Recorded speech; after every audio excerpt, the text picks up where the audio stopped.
জামাতে সালাত পড়তে যে আমরা যদি কেউ 1 রাকাত পাই বা 2 রাকাত পাই, বাকি সালাতটা আমরা কিভাবে পড়বো? খুব চমৎকার প্রশ্ন। এক্ষেত্রে আমি সহজ করে আপনাদেরকে বলি, আপনার যেই সালাতের যেই রাকাতগুলো আপনার ছুটে গিয়েছে, আরবিতে ফাউত বলে, ফাউত হয়েছে, আপনি যেটা আগে ছুটেছে সেটা আপনি আগে আদায় করবেন, যে রাকাতটা পরে ছুটেছে সেটা আপনি পরে আদায় করবেন। উদাহরণস্বরূপ আমি আপনাকে বলি, যেমন এশার সালাতের আপনি শেষ 2 রাকাত পেয়েছেন, তো সেক্ষেত্রে আপনি ইমাম সাহেব যখন সালাম ফিরাবে আপনি দাঁড়িয়ে যাবেন। দাঁড়িয়ে গিয়ে আমরা জানি যে এশার সালাতের প্রথম 2 রাকাতের বৈশিষ্ট্য হচ্ছে সূরা ফাতিহার সাথে অন্য 2টি সূরা মিলানো, আর শেষ 2 রাকাতের বৈশিষ্ট্য হচ্ছে কেবলমাত্র শুধু সূরা ফাতিহা পড়া। তার মানে আপনি যদি ইমাম সাহেবের সাথে শেষের 2 রাকাত পান, তাহলে আপনি এমন 2 রাকাত পেয়েছেন যে 2 রাকাতে শুধুমাত্র সূরা ফাতিহা ছিল, ফাতিহার সাথে অন্য সূরা ছিল না। সেক্ষেত্রে আপনি বাকি 2 রাকাতের প্রতি রাকাতেই সূরাতুল ফাতিহার সাথে সূরা মিলিয়ে পড়বেন।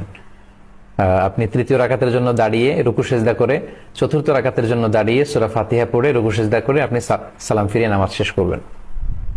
অনেকের সমস্যা বেঁধে যায়, যদি 1 রাকাত পাই, শেষের 1 রাকাত পাই, তাহলে আমরা কিভাবে আদায় করব? আপনারা একটু খেয়াল করে যদি শোনেন তাহলে বুঝবেন যে আমরা উদাহরণস্বরূপ বলতে পারি যে এশার সালাত ফরজ হচ্ছে 4 রাকাত। এশার সালাতের প্রথম ফরজ, এশার 4 রাকাত ফরজের প্রথম 2 রাকাতে সূরা ফাতিহার সাথে সূরা মিলাতে হয়, শেষের 2 রাকাতে শুধু সূরা ফাতিহা পড়তে হয়। তো কেউ যদি সেক্ষেত্রে শুধু 1 রাকাত ইমাম সাহেবের সাথে পায়, তিনি বাকি 3 রাকাত কিভাবে আদায় করবেন? তিনি যে 1 রাকাত ইমাম সাহেবের সাথে পেলেন, সে রাকাতটি ছিল শুধুমাত্র সূরা ফাতিহার রাকাত, তাই না? তো সেক্ষেত্রে তিনি ইমাম সাহেবের সাথে সালাম ফিরিয়ে দাঁড়াবেন। দাঁড়িয়ে তিনি কি শুরু করবেন? আচ্ছা, আমি প্রথমে এই প্রশ্নের উত্তর করতে যে প্রথমেই বলেছি যে আপনার যেই রাকাতটি প্রথমে ছুটেছে সেই রাকাতটি আগে আদায় করবেন।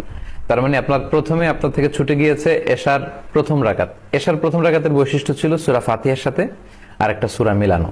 তাহলে আপনি সালাম ফিরিয়ে দাঁড়িয়ে সূরা ফাতিহার সাথে আরেকটা সূরা পড়ে আপনি রুকু সেজদা করে বসবেন। এর কারণ হচ্ছে আপনার তখন 2 রাকাত হয়েছে, আর প্রতি 2 রাকাতের পরেই কিন্তু তাশাহুদের জন্য বসতে হয়। আপনি 2 রাকাত পরে বসে তারপর আপনি তৃতীয় রাকাতের জন্য দাঁড়াবেন।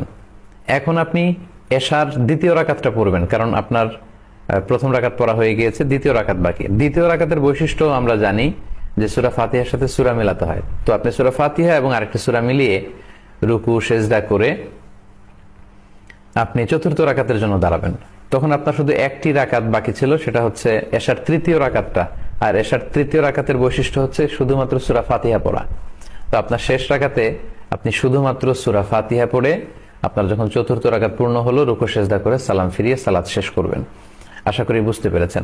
এক্ষেত্রে নিয়ম হচ্ছে যেই রাকাতটা আপনার আগে ছুটে যায় ওই রাকাতটা আপনি আগে পড়বেন, এবং ওই রাকাতের বৈশিষ্ট্য যেমন ছিল ঠিক তেমন ভাবে পড়লেই এই সালাতটি পরিপূর্ণ হয়ে যাবে ইনশাআল্লাহ।